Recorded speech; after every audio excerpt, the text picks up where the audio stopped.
Nuevamente, muchas gracias por estar acá. Muchas gracias, Tere, por animarte a dar esta plática. La verdad es que estamos muy emocionados desde Tramas por tenerte acá. Ya hemos tenido el gran gusto de colaborar contigo en el laboratorio de partituras gráficas para flauta, que también pueden ver en nuestras redes los videos de Tere, de lo que hicimos ahí. Pero bueno, ahora también se nos hace muy importante tener este espacio también para conocer otras de tus facetas, Tere, pero también pues otras, digamos, investigaciones que quizás no hemos traído tanto por ahora en tramas, pero que se nos hace muy importante en cuanto a la historia también, ¿no? De las personas que han hecho cuestiones en nuestro país, empezando, pero también en Latinoamérica. Entonces, bueno, esta charla de cierta manera da un inicio a unas serie de nuevas charlas que nos gustaría tener, ¿no? También con aspectos históricos, musicológicos. Y nada, la verdad es que nos da muchísimo gusto también, pues, el gran interés que despertó, ¿no? Y que estemos aquí reunidos. En ese sentido, también quienes quieran tener la cámara prendida, adelante, este es justamente, se propone como un espacio de encuentro.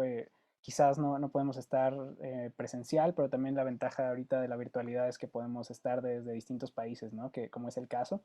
Entonces eso, quienes nos quieran acompañar en los momentos que quieran estar con la cámara prendida, súper bienvenida. Y también hablamos con Tere, que en cualquier momento de la plática que tengan alguna duda, que quieran intervenir, que quieran precisar algo, compartir algo también, pues adelante, ¿no? Nuevamente aquí queremos que sea más un conversatorio, pero bueno, iremos viendo también cómo se va dando. Nada, eso es todo de parte de David López Luna, de mío. Muchas gracias nuevamente por estar acá y muchas gracias, Tere. Te cedo la palabra. Muchas gracias Aldo y David y pues primero empiezo por agradecerles por la confianza, el espacio de estar aquí. Em, la plática de hoy es sobre Alida Vázquez Ayala, que fue una compositora mexicana, y el enfoque que está pensado para el día de hoy es ahondar en las redes de apoyo entre mujeres que pues, estuvieron presentes en la vida de Alida desde su infancia y a lo largo de su vida, y también abordar ciertas características generales de la vida de Alida tanto en la Ciudad de México como en Nueva York, centrándonos en estructuras sociales que giraban alrededor de su vida. Y el último punto es el desarrollo en la práctica creativa de Alida. En- entonces, en esto abordaremos cuáles fueron los entornos creativos en los que ella se desarrolló, formó parte y desarrolló su obra. Em, para esto tendremos como especial atención en tres obras. La primera es Acuarelas de México, una obra que escribió para piano y una amiga suya de la Ciudad de México, Marta Artenac. Después escucharemos una pieza para clarinete y piano, y la última es una obra que escribió cuando estaba en los estudios de música electrónica del Columbia Princeton Electronic Music Center, esto en 1977. Y como Alto mencionó, en cualquier punto esto no está diseñado como un monólogo, sino más bien pensado como un espacio de conversación. Yo aprendí de Alida hace 2 años cuando inició la pandemia y, pues vaya, esta investigación, digamos, eh, es un tanto reciente. Y la información que voy a presentar se basa en entrevistas que se han realizado a lo largo de estos 2 años. Son alrededor de 22 entrevistas, archivos que he podido consultar, todo a través de la virtualidad, pero con futuros planes de hacerlo presencial. Y en el marco teórico, esto está construido sobre narrativa que ya se ha escrito de algunos centros en donde Alida transitó.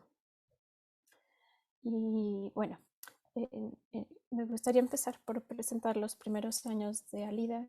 Su infancia y el inicio de su educación musical se desarrollan en la Ciudad de México.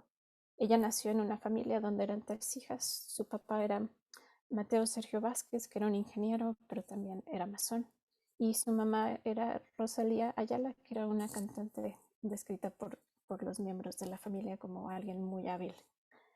Entonces Alida y sus hermanas crecen en este centro familiar, pero en algún punto de la infancia de Alida, por razones desconocidas, la madre va a estar ausente, sale de casa, y ellas van a crecer con su padre y desarrollan las tres hermanas una relación muy cercana y estrecha que las mantuvo como unidas toda su vida. La participación, por otro lado, del padre de Alida en la masonería da como una perspectiva muy interesante en cuáles eran las conexiones políticas, sociales, de las cuales también formaba parte la familia, ya que en la Gran Logia de la Ciudad de México en los 30s, 40s era un espacio como descrito como apartado con participación sociopolítica y un centro importante para las clases políticas del país. Entonces, basado en eso, tenemos este como diagrama que refleja un poco cómo se movían estas estructuras sociales. En la primera línea tenemos al padre de Alida, que era masón, y en la misma logia que él participaba estaba José Vasconcelos, quien era secretario de Educación Pública y miembro también fundador del Seminario de Cultura Mexicana. Este seminario fue creado como por un acuerdo presidencial y de la Secretaría de Educación Pública en México. Y aquí está esta vinculación, ¿no?, entre Vasconcelos y el padre de Alida. Y el seminario estaba visto como este espacio para intelectuales artísticas con la misión, y leos la cita, desde una perspectiva multidisciplinaria que promueva actividades de divulgación en las ciencias exactas y ciencias sociales y humanidades. Entonces, en este mismo círculo del seminario vamos a encontrar otras dos figuras que fueron muy importantes en la vida temprana de Alida. La primera va a ser Esperanza Cruz de Vasconcelos, quien estaba a su vez casada con José Vasconcelos, y va a ser una de las maestras más importantes que va a tener Alida de piano. Ella era maestra en el Conservatorio Nacional de Música. Y la otra figura que también es parte del seminario es Julián Carrillo, también maestro de Alida de teoría musical en el Conservatorio Nacional. Entonces, vemos esta relación de maestros, miembros del seminario, y la conexión que va a haber con Alida. Es importante señalar que el seminario también va a ser uno de estos primeros como círculos intelectuales en México que va a admitir mujeres, a diferencia de otros espacios similares que habían surgido unos años antes, como el Ateneo de la Juventud, que se había iniciado a principios de 1909.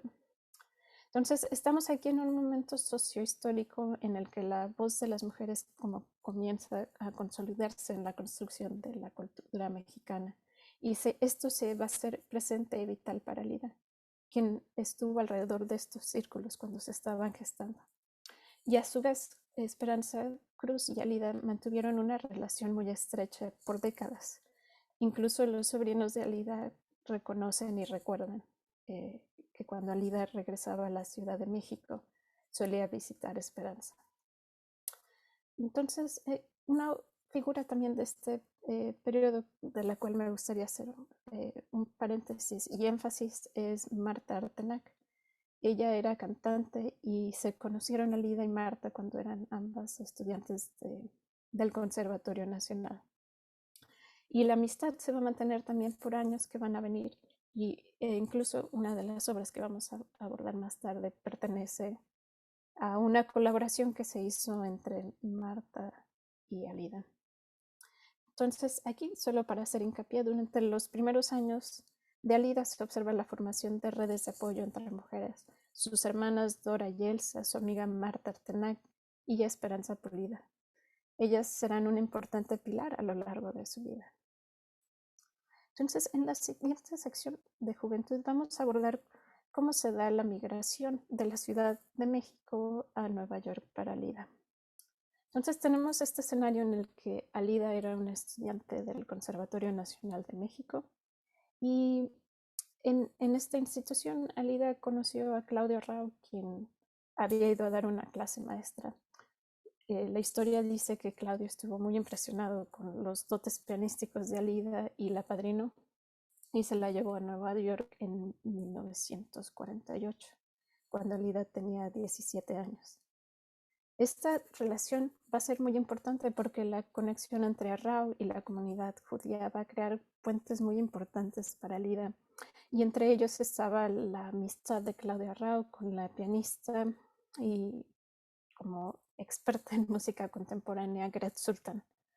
Y más tarde esta amistad, por ejemplo, en los 70s, va a ser importante porque Sultan estaba trabajando con compositores como John Cage y a la par tenía otros alumnos como Christian Wolff y Lucia Duglasewski. Entonces, cuando todo esto pasa, Lida se muda a Nueva York, pero todo el resto de su familia se va a quedar en la Ciudad de México. Entonces Alida viajaba constantemente, dice la familia que por lo menos una vez al año viajaba para visitar a sus hermanas y a sus sobrinos Jorge y Sergio Alejandro Martínez Vázquez, que eran hijos de Dora. A su llegada en Nueva York, Alida, entonces estamos en este lugar en el que va a convivir. Vive, de hecho, con Claudia Arrau, pero a la par empieza a estudiar en la Escuela de Música Diller en Coel. Y esta institución es importante porque el enfoque de Angela Diller y Elizabeth Quell creía en, y cito, la capacidad de comprender y crear música que existe en todos. Su escuela de música necesitaba brindar una experiencia dinámica y completa no solo para estudiantes selectos, sino para todos. Y cierro la cita.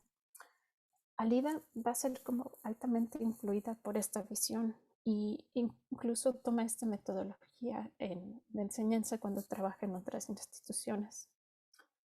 El Diller and Quell Music School era una escuela como de asentamiento y los siguientes trabajos que Alida tuvo, todos van a estar asociados a este tipo de escuelas. Hasta que en 1966 empezó a dar clase en Manes, la Escuela de Música de Manes. Pero al final seguimos viendo esta conexión muy cercana porque Manes también era amigo de Angela Diller y ellos habían trabajado juntos en los 30.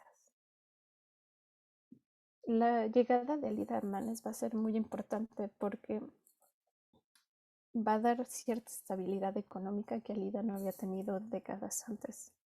Y el puesto en Manes lo va a ocupar de 1964 al 74. En este periodo también surgen otros eventos que van a ser particularmente importantes en la vida de Alida, porque logra tener una estabilidad económica, se muda al centro de Manhattan, vivía en la calle 73, y aquí se abre una puerta muy importante a una comunidad de amigos y vecinos, y entre ellos estaba la feminista Gloria Steinem. Entonces podemos suponer que esta estabilidad económica de Alida le va a permitir también abrirse en otros aspectos creativos. Y es aquí cuando vamos a ver que ella empieza a componer. Pero bueno, para un último punto que me gustaría abordar antes de llegar a la vida creativa de Alida es el tipo de relaciones que va a sostener con ciertos compañeros y amigos. En Manes tenía una compañera de trabajo, Ginny Raps, que también era una amiga muy cercana de Alida. Y Ginny menciona lo siguiente con respecto a Alida, y cito, y por eso nos unimos como feministas. Todos sabíamos que no éramos capaces de tener las carreras que queríamos, ya sabes. Ella era muy cercana a Gloria. Y aquí Ginny se está refiriendo a Gloria Steinem, que era su amiga y vecina, y en una entrevista que tuve con Gloria, ella dice lo siguiente con respecto a Lida, y cito, tuve la impresión de que ella y otras mujeres compositoras estaban marginadas en comparación con sus contrapartes masculinas. Una vez me invitó a ir a una conferencia de mujeres compositoras y fue la primera vez que vislumbré los problemas en números y todos sus problemas para que las orquestas sinfónicas interpretaran sus trabajos. Y este es el fin de la cita. Entonces, en este periodo estamos viendo como otra serie de relaciones entre mujeres se va fincando y vemos nuevamente esta estructura de apoyo entre ellas. Entonces, vamos a tener de este periodo a Esperanza Pulido, que era la directora de Heterofonía en México, el diario que publicaba, que inicia en Sanidim y publica, hace una de las primeras, creo que, revistas musicológicas en México. Y ahí Esperanza va a publicar cartas y partituras de Alida, pues decía que había un vacío en el reconocimiento hacia las compositoras mexicanas. Luego tenemos a Ginny Poole, que es su amiga también, esta líder que está organizando los seminarios y los congresos para mujeres compositoras. Tenemos a Ginny Raps, la compañera de trabajo de Manes, a su vecina Gloria Steinem y a sus dos mentoras de la escuela Diller en Cuel, Ángela Diller y Elizabeth Cuel. Entonces, la amistad de estas fuertes mujeres tuvo una influencia duradera en Alida, ya que entendieron el feminismo como una cultura y crearon redes de apoyo y empatía entre ellas. Entonces, es así como Alida empieza a componer. Ella decía que ella estaba cansada de tocar la música ajena, entonces su práctica compositiva empieza creando obras para piano. En, en este periodo estamos hablando que Alida tenía 36 años y su periodo creativo va a tener un margen de 18 años, en el cual ella logra consolidar una estética rica y extremadamente diversa, que va desde obras acústicas hasta el final de su carrera, cuando estaba trabajando con obras para electrónica y danza. Y es de suponer que mientras vivía en Manhattan, seguramente Alida estuvo expuesta a muy diversas estéticas, pero por la finalidad de esta conversación nos vamos a centrar en dos, que eran las que Alida estaba navegando constantemente. Actualmente estas dos escenas son conocidas como la escena de Alta y Sur de Manhattan. Y son descritas como la música que sucedía en el sur. Podríamos decir que era toda esta música experimental, en la que personas que Alida conocía como Gret Sultan estaban colaborando con Cage y se hacían obras como más abiertas. Y en cambio, en el norte teníamos escuelas donde la música se escribía todo, se buscaban complejidades mucho mayores rítmicas, y es ahí donde Alida va a hacer sus estudios de posgrado. Entonces, en su primer periodo de composición va a abarcar de 1966 a 1970, y en este periodo Alida va a componer obras basadas en armonías atonales y politonales. Principalmente estas obras son obras acústicas, por ejemplo, obras para piano solo o muy pequeños conjuntos.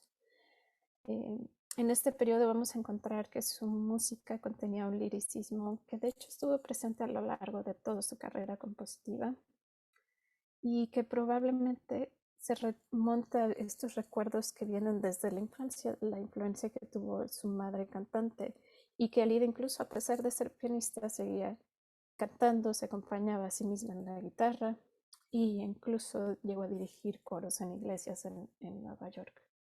Entonces el liricismo forma parte importante de la voz de Alida. Acuarelas de México es la tercera obra en el catálogo de Alida y fue escrita en 1969.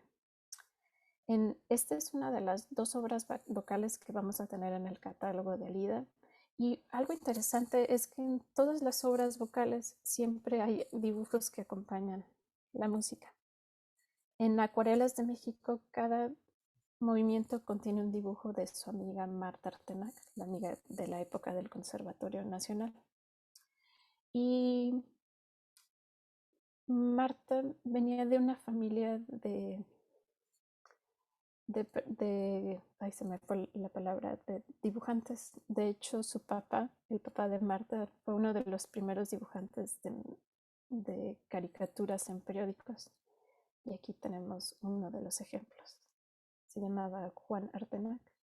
Y cuando estuve en contacto con la familia de Marta, estaban muy sorprendidos porque sabían de la trayectoria de Marta como cantante, más no de este tipo de colaboraciones.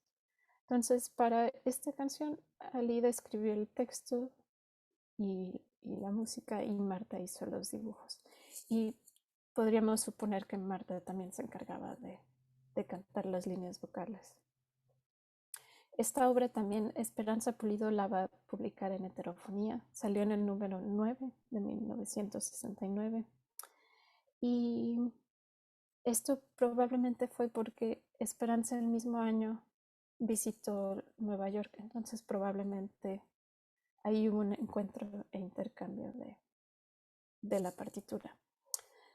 En la obra, en cada compás es bastante interesante porque va haciendo una especie de dibujo a través de lo armónico y de lo melódico sobre lo que significa el texto. Y tenemos de tiempo. Entonces, voy a empezar por tocar el primer movimiento. Y aquí tenemos la letra de Alida.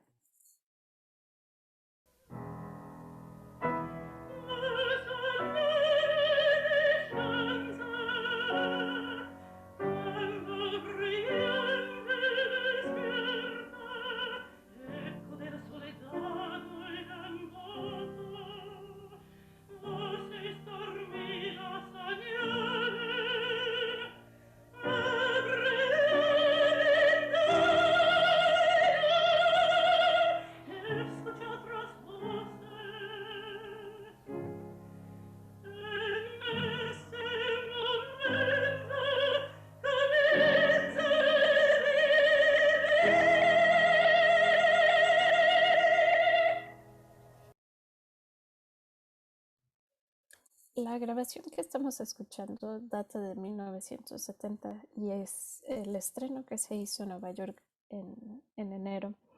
En la voz tenemos a Jane Conter, que era una colega de Alida y amiga de Manes, el lugar donde trabajaba. Y pues esos son los detalles del estreno. Y de aquí vamos a saltar a su segundo periodo, que abarca de 1973 al 76. En esta época, Alida, como siguiendo este deseo por aprender composición, va a realizar una maestría en composición bajo la tutela de Mario Davidovsky en City College en Nueva York. Y en su tesis, Alida esbozó los 3 movimientos de lo que iban a ser su segundo cuarteto de cuerdas. Y cito lo que ella describe de su obra. Sin la ayuda de un centro tonal principal y otros adyacentes, es como logro construir mi obra. Es importante señalar que el vocabulario usado aquí está libre de asociaciones de género, y aunque el texto en general estaba construido describiendo elementos técnicos, solo escuchamos las influencias de Alida en el último párrafo que dice: soy consciente de que ciertos aspectos de este cuarteto indican mi herencia mexicana. Esto es particularmente evidente en el primer movimiento, a través de ciertos patrones rítmicos y la facilidad natural del cambio de métrica. Y cierro la cita. Las obras de este periodo fue interesante porque fueron estrenadas todas en la conferencia de compositores en Bennington, o en Mannes College, o en el centro de estudiantes de posgrado de City College. Y todos estos estrenos fueron llevados a cabo por amigos de Alida. Entonces, es así como se gesta esta obra para clarinete y piano. En trabajos anteriores, Alida desarrolla procedimientos y un vocabulario que se fue ampliando cada vez más en cada pieza, desde técnicas tonales, seriales, hasta la expansión de estas ideas métricas y rítmicas. Y la pieza para clarinete y piano empuja todavía aún más los límites de lo que Alida estaba acostumbrada a hacer en su vocabulario. Está estructurada en 2 movimientos, uno para clarinete solo y el segundo para clarinete con piano. Y los pasajes van desde un andante en el primer movimiento con melodías del clarinete que pasan por todos los registros, y todo esto sin indicación métrica. De aquí saltamos a un cambio de dinámica muy rápido y climáticos. con dinámicas muy extremas. Entonces, esta es una obra de 1971 y vamos a escuchar un fragmento del inicio.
Y bueno, este es un fragmento de la obra para clarinete.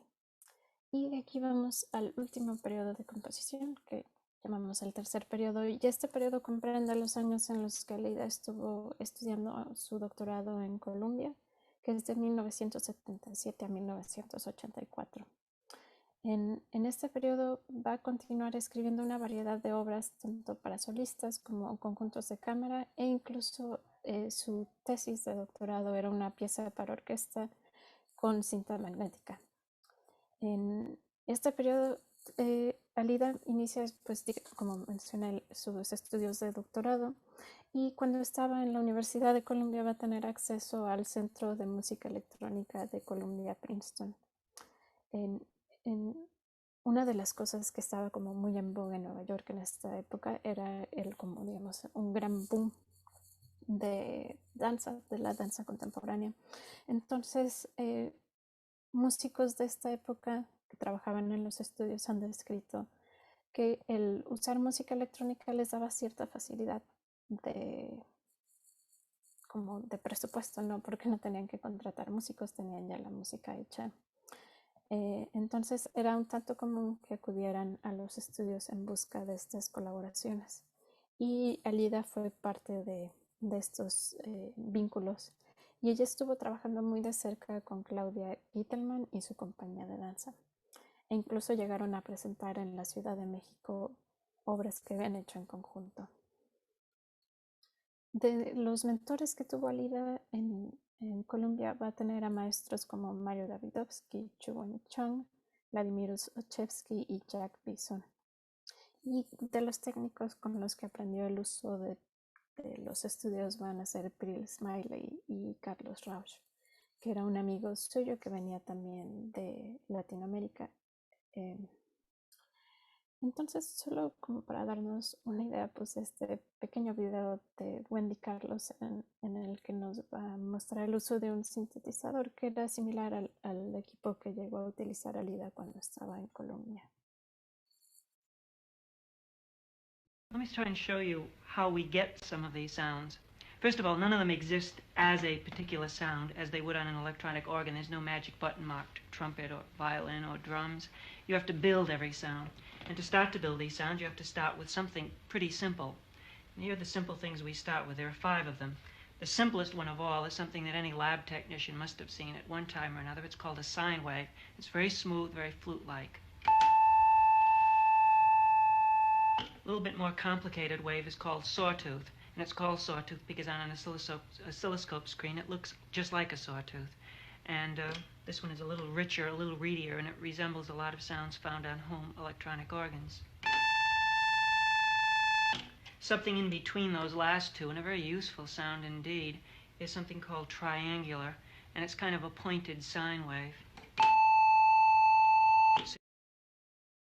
Y bueno, estos eran los tipos de onda que estaba describiendo, pero digamos, este era parte del equipo al que Alida tenía acceso cuando estaba en Colombia. Durante su primer año en Colombia va a crear esta obra que es para piano y cinta magnética. Y de hecho, Prill Smiley, una de sus maestras, me ayudó a como desentrañar cómo es que están hechos los electrónicos para esta pieza. Entonces voy a mencionar un par de los puntos que menciona Prill. Para el material de origen de sus sonidos utiliza un generador de ruido blanco y generadores de ondas de sonido que producen tonos, en particular los generadores de unas ondas sinusoidales. Para modificar sonidos usa varios dispositivos de multiplicación de sonido con los cuales crea textura, usa filtros de paso de banda, así como controladores de envolvente para cortar los sonidos en ritmos. Y también cámaras de eco. Va a utilizar técnicas de grabadora de cinta del tipo de estudios análogos clásicos. Y entre las técnicas de cinta va a emplear variación de velocidad, la reproducción en reversa y los bucles de retroalimentación. Entonces, esta es una pieza que escribió y que ella misma estrenó. Entonces, esta es la grabación de 1977 por Alida en Colombia.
acá un fragmento de Electronic Notes y Piano Sounds. Entonces, como vimos, Alida está en Colombia hasta 1984 y en este periodo sigue escribiendo y sobre todo en los últimos años, como desde el 82, se dedica solo a escribir o desarrollar obras para electrónica.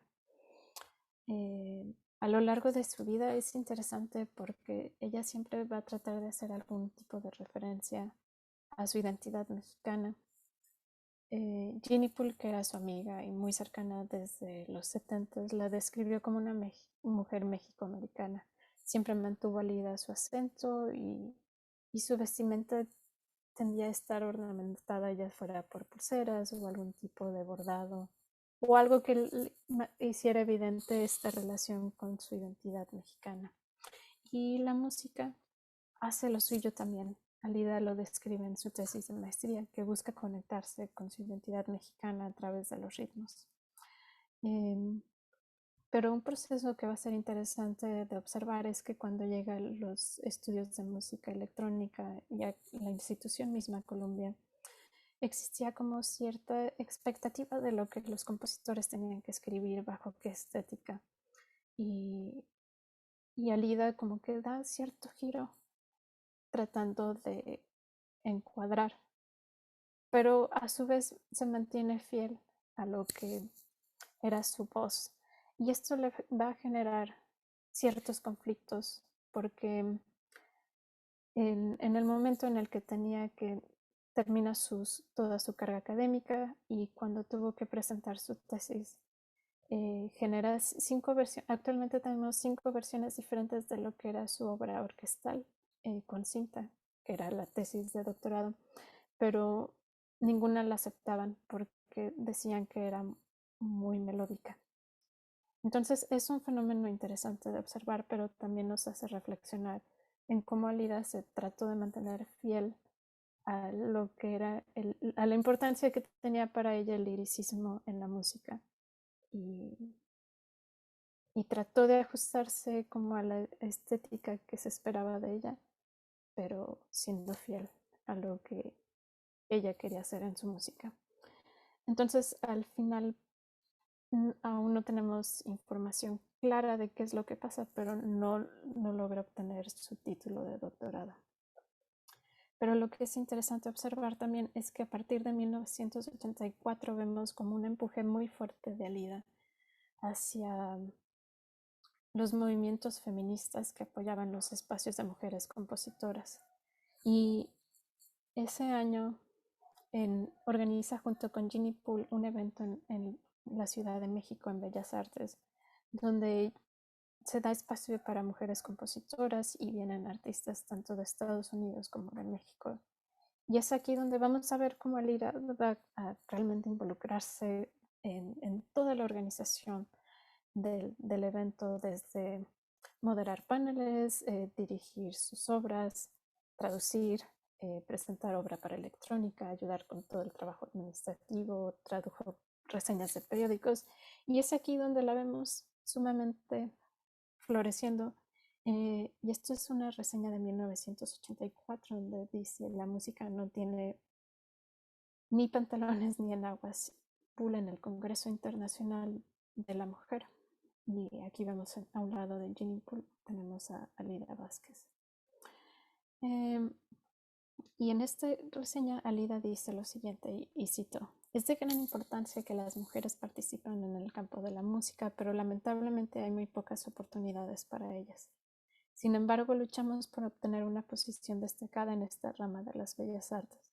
La importancia de esta naturaleza, afirmando que este movimiento internacional de mujeres en la música fue iniciado por Ginny Poole, se ha extendido a lo largo y ancho, y en consecuencia ahora existe un intercambio de ideas y conocimientos en construcción pertenentes al lenguaje universal. Mi música rebosa de orgullo porque estar en mi país escuchando mi música es la mayor gratificación. Fin de la cita. Vamos a ver a Alida constantemente activa en este tipo de movimientos, y del último que tenemos registro es en 1988, donde Alida participa en una ponencia junto con Gloria Steinem en un evento en Brooklyn College.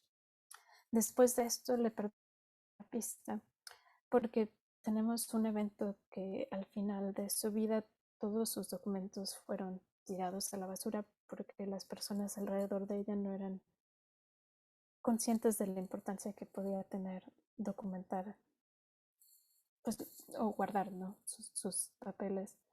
Pero a través de lo que se ha documentado de amigos y es que podemos tener acceso a este tipo de información. Y pues esto es lo que va de la investigación, sigue en progreso y pues quiero agradecerles nuevamente a Tramas y a todos ustedes por estar aquí.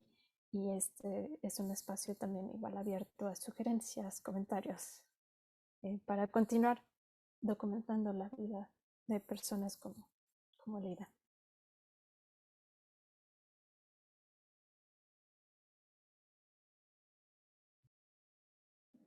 Muchas gracias, Tere, por la presentación. Igual, bueno, yo tengo por ahí algunas preguntas, pero sí me gustaría pues comenzar más bien abriendo pues el foro, digamos, a si hay alguien más que quiera preguntar algo, que quiera comentar algo, sugerir algo.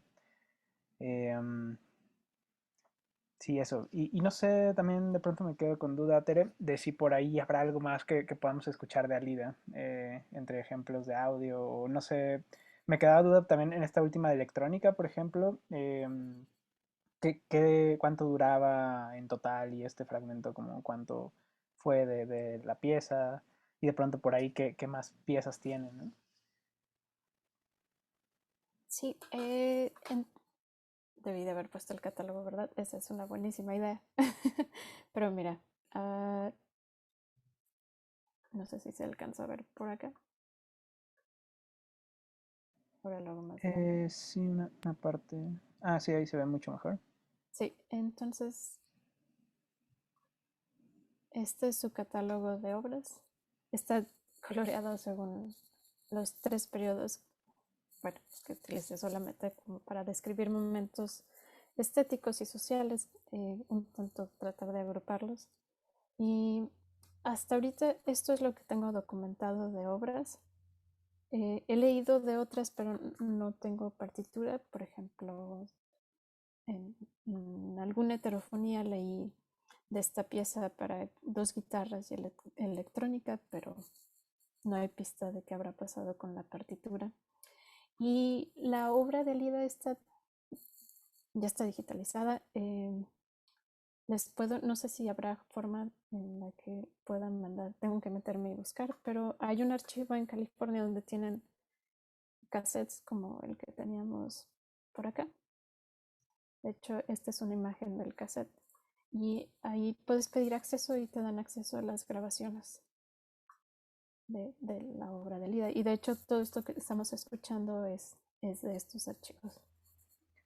O sea, podemos escribir a este enlace, digamos, y ahí Ujú, nos dan acceso. Ah, bueno, ujú. si quieres, ya que, bueno, si tienes ahorita el link, pues igual para pasarlo ahorita en la plática, pero también si no, ya que colguemos la grabación, pues podemos agregar el enlace, ¿no? Para poderlo difundir más. Va, sí, eso podemos hacer si quieres al final de la plática o si me dan un segundo, ahora lo busco y se los comparto. Ok, pues bueno, gracias. No sé si tengan algunos comentarios, preguntas, etcétera. Ahora es el momento.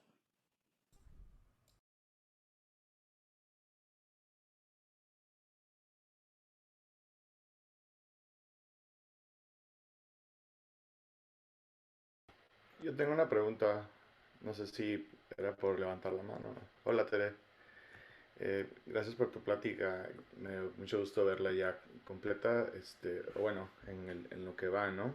Quería saber si podías hablar un poquito más sobre eh, cómo Alida, qué, qué aspectos musicales relaciona ella con su identidad mexicana.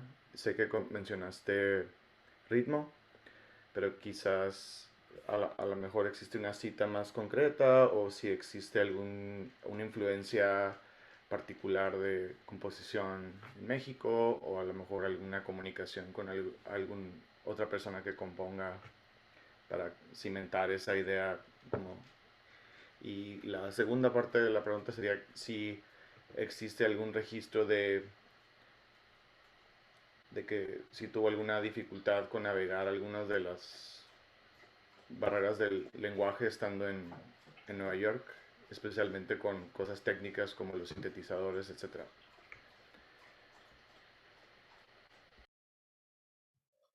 Eh, la, Gracias, Pablo, por la pregunta y por darte la vuelta por acá. Con relación a la primera pregunta, es difícil porque como no existe nada escrito de Alida o que hasta ahorita que esté documentado, salvo lo que se publicó en Heterofonía por Esperanza Pulido, que son un par de fragmentos de cartas, y la tesis, otras pistas que indican esta relación con lo mexicano es, por ejemplo, en su pieza Acuarelas de México, todos los textos, bueno, salvo el primero, pero luego tenemos, por ejemplo, el del camión de la basura o el ir por el pan y nos habla de conchas o niños jugando a la cuerda. Entonces, todos estos canciones subsecuentes, que son 7, nos hablan de ciertos pasajes que eran típicos de México y cosas que creo que no iba a encontrar, por ejemplo, en su vida en Nueva York. También es interesante que en todas las obras del primer periodo fueron escritas en la Ciudad de México. Me da la impresión de que cuando vivía en Nueva York estaba a veces como, o al menos durante los primeros años, como tan ocupada con el trabajo que usaba los veranos de forma creativa cuando estaba en México y componía. Y fue pues, así, de hecho, que llevó a cabo esta colaboración, ¿no?, con su amiga Marta para Acuarelas de México. Y con relación a la segunda pregunta, creo que eso es un área que hace falta aún más investigar, y, pues nos topamos un poco con esta parte de que no hay ningún testimonio directo de Alida. Entonces aún es medio desconocido cuál fue su acercamiento con estos instrumentos. Algo que mencionaba Prill Smiley en la entrevista es que Alida era muy meticulosa y cuando se trataba de trabajar en los estudios mencionaron un par de historias, pero una es que ella era quien se encargaba de mantener los estudios como en orden, como eran espacios que eran trabajados en su mayoría por hombres que dejaban un desastre. Y cuando llegaba Lida, siempre era quien organizaba, limpiaba y que les decía a todos, limpien, limpien. Pero de nuevo aquí tenemos también creo que un rol un poco de género, ¿no? ¿Cuál es el trabajo de las mujeres, de los hombres? Y, y en lo práctico, pues Prill decía que tenía como mucha habilidad y que el hacer todos estos sonidos pues tomaba horas y horas, pero que era alguien que pasaba mucho tiempo en los estudios y de hecho en una carta a Esperanza Pulido que fue publicada en Heterofonía, Alida describe: me levanto a las 6 de la mañana, doy de comer a mis perros, los llevo a caminar y corro a sumergirme en la oscuridad de los estudios de música electrónica. Entonces creo que en los periodos creativos estuvo plenamente dedicada a la construcción de obras y que en este proceso llegó a perfeccionar porque en las colaboraciones que hizo con Claudia también describe en otra carta Esperanza que de pronto Claudia Gittelman, la bailarina, cambió completamente la temática de una de las piezas que estaban haciendo y la música que ella había escrito, bueno, compuesto para cinta ya no funcionaba. Entonces que en el lapso de 2 o 3 días había tenido que volver a crear. Entonces eso debió tomarle muchísimo tiempo. Y creo que si no tenía pues todas las habilidades técnicas hubiera sido muy difícil volver a construir una pieza en un par de días.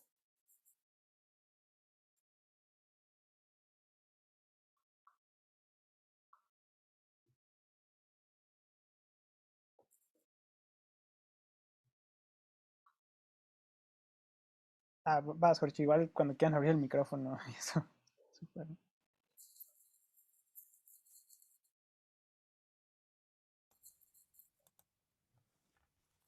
Hola, hola. ¿Me escuchan? Sí. Es que tengo un problemita con el micrófono. Este, gracias, Tere. Muy interesante todo. Em, yo, la verdad, pues no conocía mucho sobre Alida. Alguna vez en un seminario con Iracema de Andrade mencionó algo, pero realmente me fue como muy complicado, encontrar algo en internet. Hay muy poca información. Y casi que toda la información que encuentro en algún lugar sales tú también, ¿no? Entonces, mi pregunta sería, em, pues, ¿quién más está investigando? ¿Quién está, digamos que asumiendo como este papel de traer nuevamente en este formato de investigación, pues, su música, su vida, por supuesto, porque pues yo lo muy poquito que he escuchado de su música y ahora que nos mostraste pues algunos extractos, sí me quedo así como de, wow, quiero escuchar más, ¿no? Quiero hundirme, ¿no? En escuchar y revisar más a fondo la música. Entonces sí me quedo como con esa inquietud pues más allá de cómo le hacemos, ¿no? Cómo nos sumamos, o sea, dónde más o quién más está sumándose a la investigación, ¿no?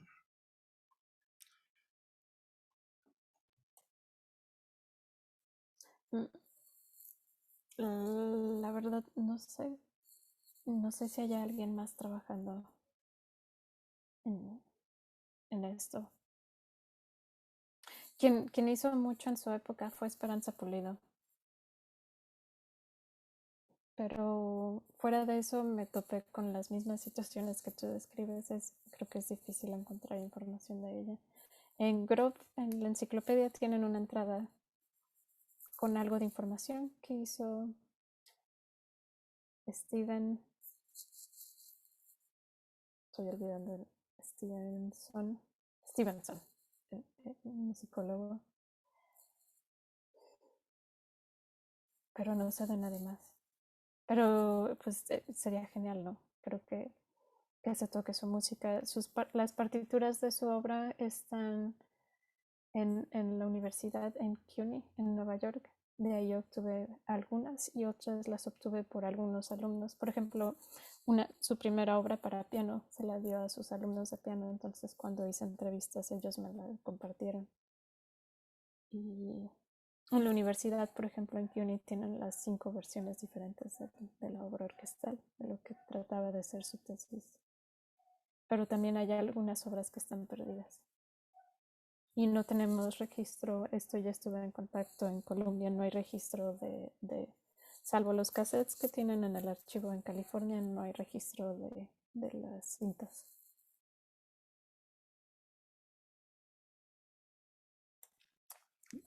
Sí, porque pues sería genial, ¿no? Como poder difundir las partituras a las que sí tenemos acceso y de pronto encontrarnos eh, pues con obras en los distintos programas, ¿no? Sí, de hecho, Conciertos, grabaciones. Gracias. de hecho, Pablo, que anda por aquí, es una plática que tenemos en constante rebote de nos interesa hacer que toda esta información que pueda vivir en un espacio que sea accesible al público y estamos trabajando, bueno, me atrevo a decirlo, Pablo, estamos encaminándonos en la idea de generar archivos para que pues esto sea para todos. Y crear archivos también creo que es una parte importante que podemos trabajar, ¿no? Sobre todo en México, creo que podemos hacer más trabajo de archivo, ¿no?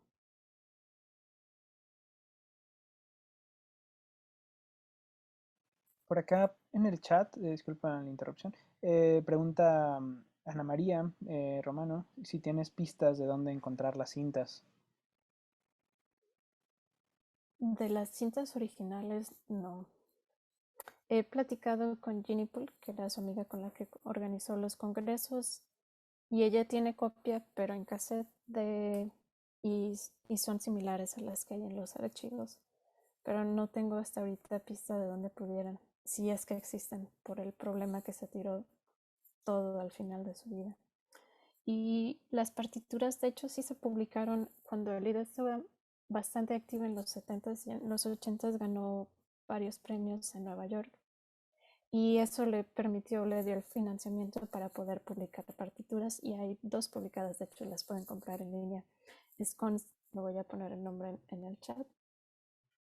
Sisao. Y ellos publicaron la pieza para clarinete y el septeto, que es quinteto de vientos con trompeta y viola.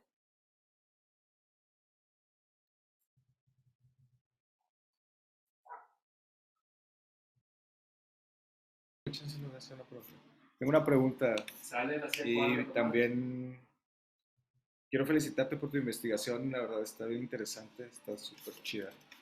Gracias. Me surge la idea, ¿cómo llegaste tú a esta creadora?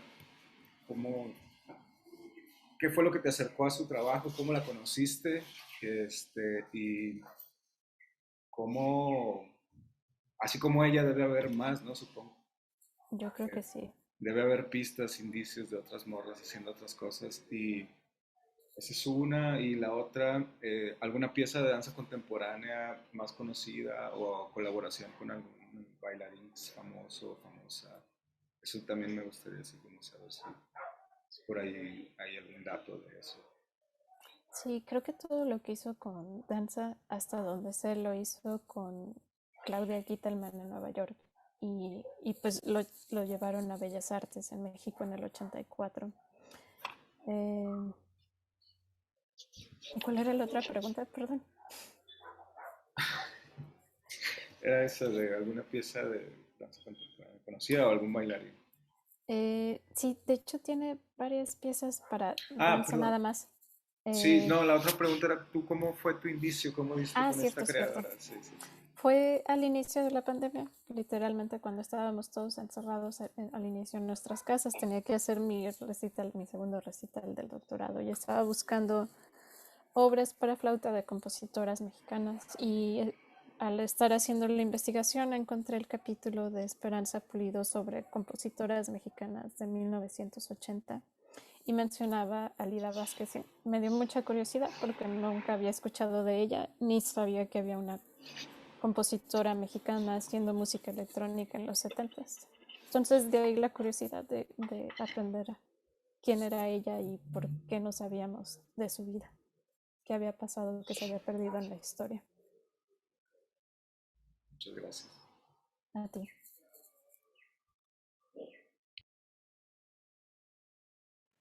Tere, ahorita que comentaste esto de que hay cintas, pero en cassette, vaya, ahí habría quizás la posibilidad de recuperarlas desde ahí, o ya más bien lo que ahí me perdí un poquito es si están en el archivo también las cintas y se puede recuperar también justamente pues para poderlas utilizar bueno, volver a presentar la música, ¿no? Sí, está todo lo electrónico, solo a lo que me refería es, por ejemplo, para estas piezas que es electrónica con instrumentos acústicos, existe solo mezclado en cassette, no existe la cinta independiente. Pero para todas las piezas, eso sí es maravilloso, que son alrededor de cuatro, cuatro piezas que hizo para danza y solo electrónica, esas sí existen. Que es, por ejemplo, una se llama Danzas de la Vida y la Muerte, otra Back, It's Me, y tienen este tipo de títulos, que es diferente, ¿no? A todas sus obras acústicas que eran cuartetos, suites. Y puse ahora sí en el chat la liga. Es, es gratuito. Ustedes escriben y les dan acceso libre a la música. No podemos descargar, pero está ahí.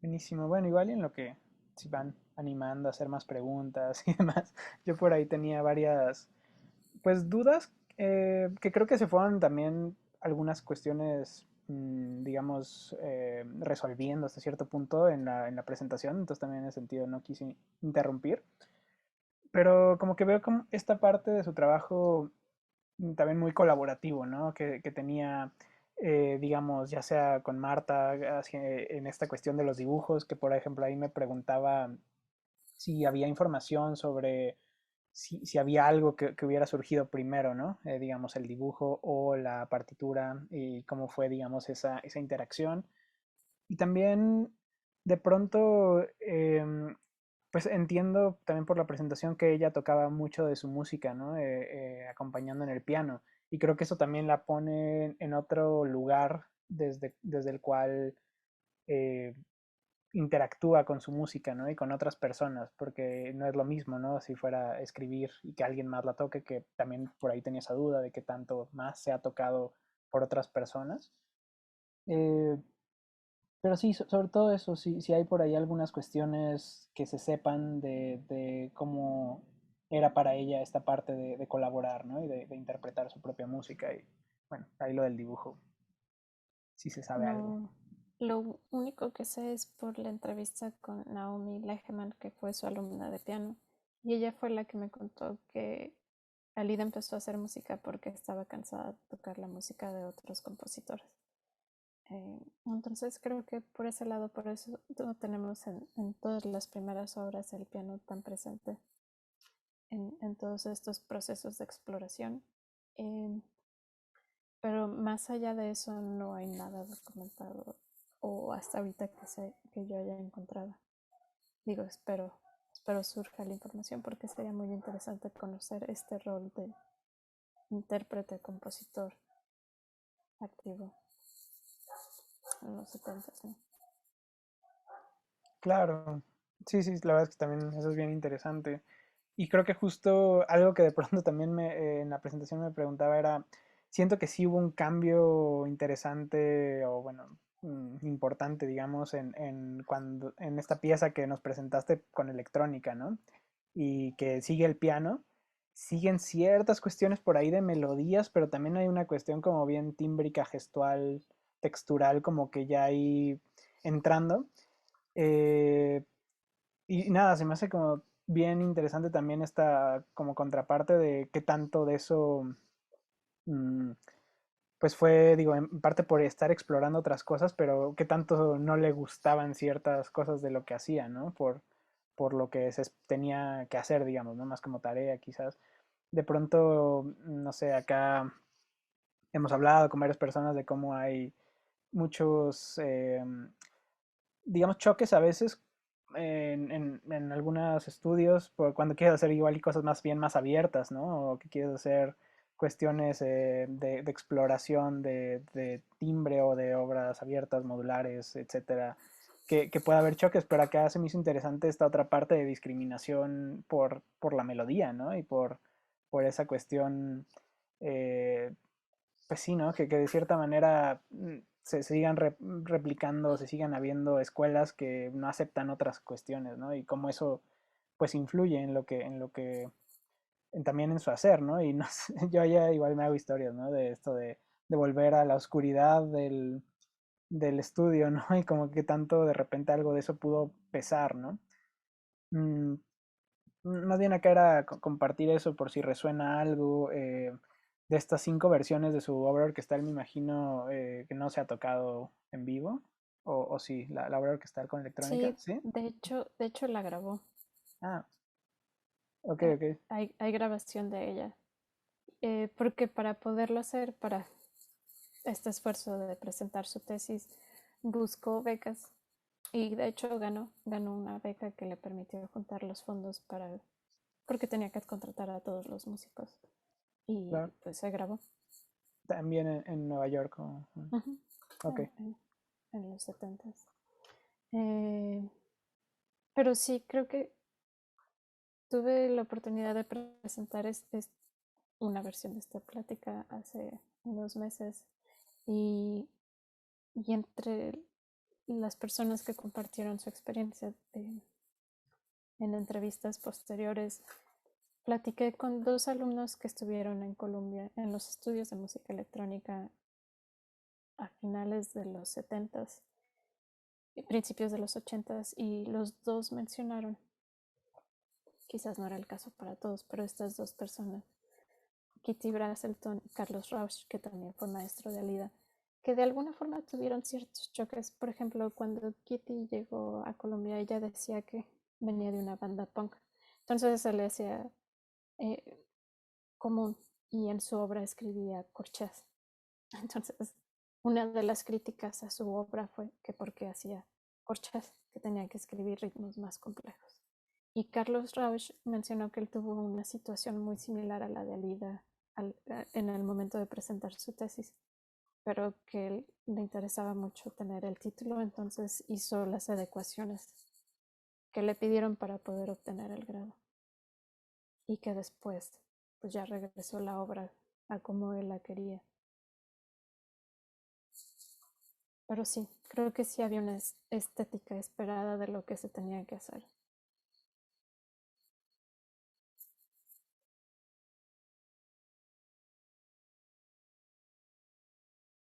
Gracias, Tere. Oye, y bueno, ya pensando en esta parte también de, pues el gusto también que le daba regresar a México, esto que mencionaste, ¿no? De estar en su país, escuchando su música. ¿Sabes qué tanto, o ahí, digo, es que, que es muy difícil ahora que menciona esto de que no hay mucha documentación, ¿no? Pero, o incluso actualmente que tú sepas que se programan cosas de ella, o que por ahí algún programa en los últimos años o décadas ¿sabes algo de eso? ¿Qué tanto? Sí, en los 90s Tania León y la Orquesta de las Américas, la orquesta que ella organizaba como parte de este Festival de las Américas en Nueva York, montaron el septeto de Alida, que es la pieza para quinteto de cuerdas, trompeta y viola. Entonces esto está documentado del 94, y Alida fue al concierto e incluso escribió las notas al programa. Y entre otros compositores mexicanos estaba Ana Lara, Horacio Franco tocó como parte del mismo ciclo. Se tocaron danzones y Tania León dirigió. Entonces, de hecho, Tania León es de mis futuras misiones. Es alguien con quien me gustaría conocer y poder platicar, porque se conocieron.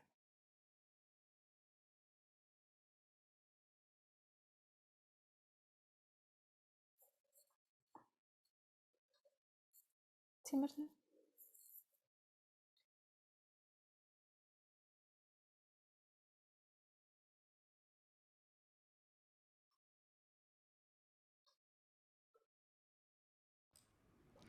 Buenas noches, Teresa. Bueno, muchas gracias por tu charla. Quería preguntarte si sabes si ella tuvo contacto con otras compositoras.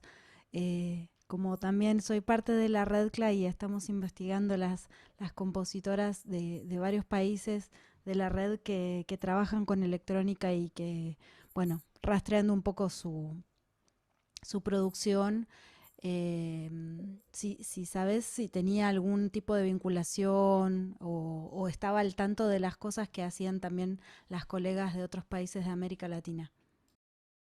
Sí, sé que había un vínculo estrecho, pero no sé qué tan directo fue con Alida, porque Mario Davidovsky iba seguido a CLAEM, y personas con las que platiqué que después estuvieron en Columbia, Princeton, mencionaban este vínculo entre instituciones que eran medio hermanas, que vivieron en algún tiempo paralelo.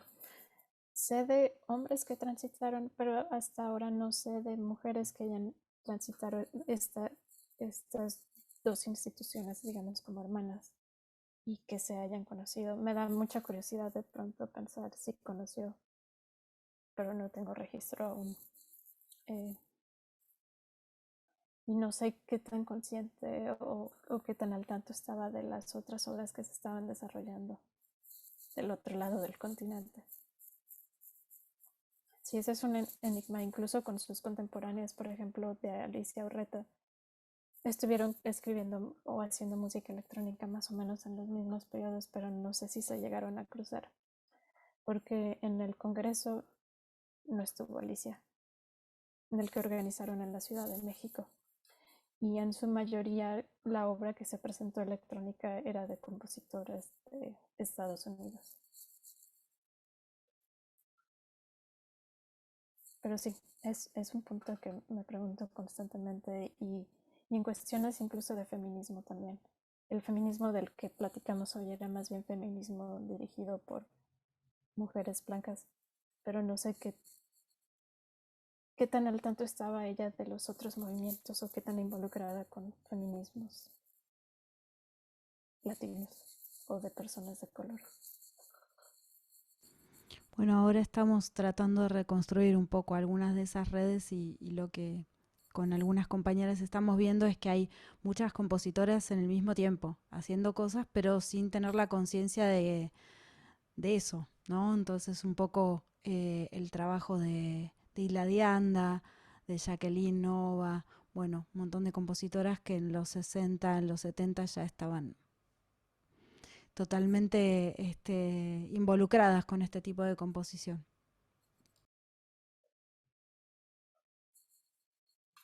Sí, pero gracias por la pregunta, Marcela.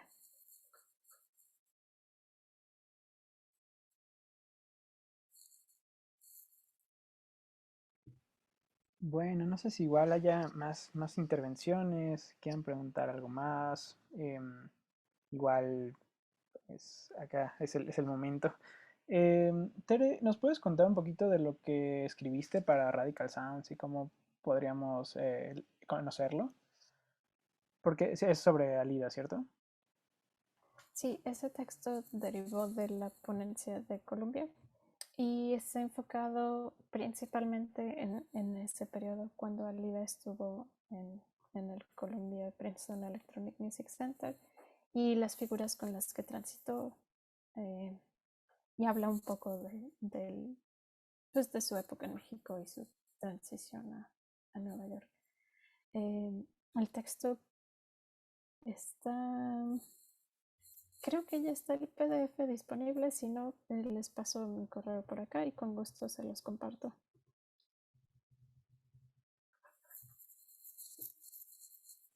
Buenísimo, muchas gracias.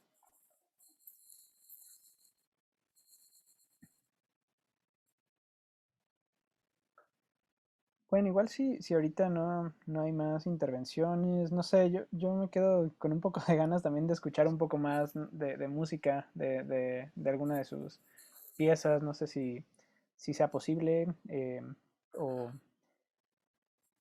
o ya quieren que nos despidamos.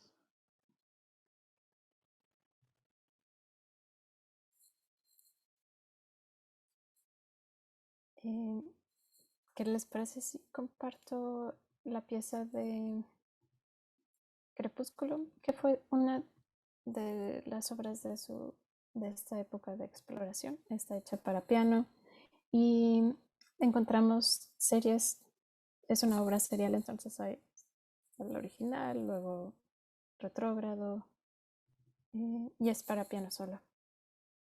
Entonces, ahora mismo la toco.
Es una obra chiquita, pero esa es la pieza Crepúsculo.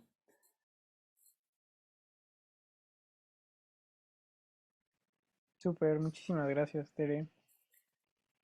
Pues bueno, no sé, igual si no hay por ahora más comentarios, pues ya para ir cerrando,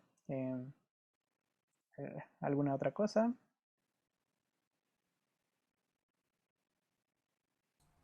A la de una, a la de 12.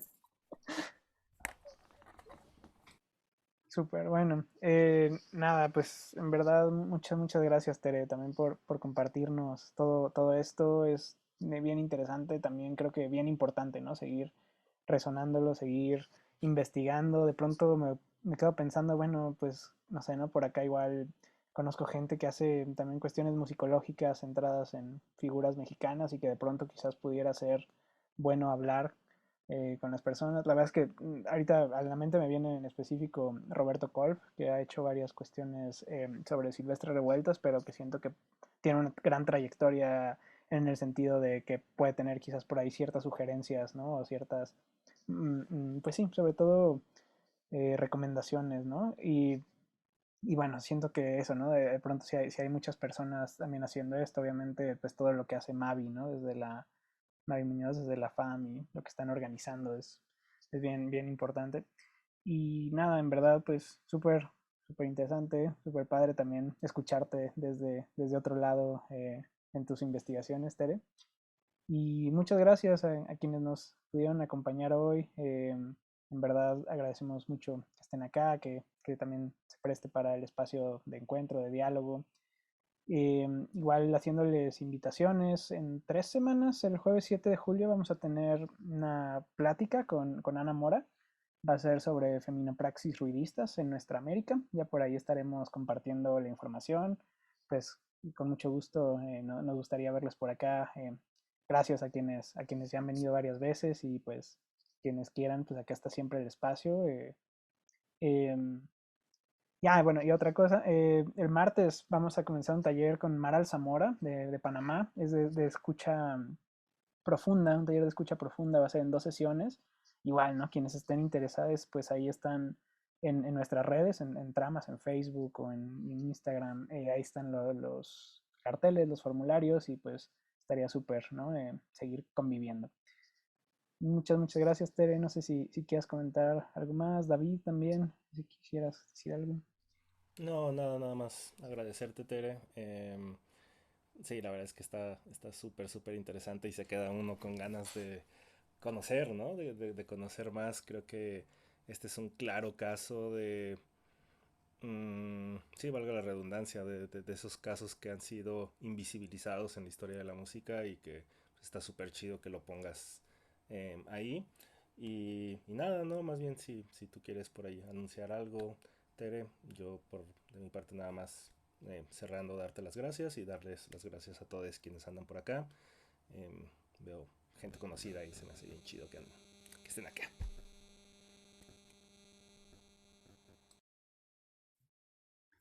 Bueno, me uno a los agradecimientos y pues gracias, Rafa, y gracias a toda la comunidad que se unió hoy por las preguntas, comentarios y cualquier sugerencia. Puse mi correo en el chat y pues digo, sigue en proceso, tiene 2 años y creo que todavía le queda un buen trecho por recorrer para que podamos conocer más detalles sobre la vida de Alida. Súper, pues estará bueno hacer una plática 2 después de algunos años, a ver cómo fueron surgiendo más cosas, ¿no? O algo. O digo, verte en otros espacios, ¿no? También seguir por ahí un poquito lo que estás haciendo y nada, pues muchas gracias y buenas noches, que estén muy bien.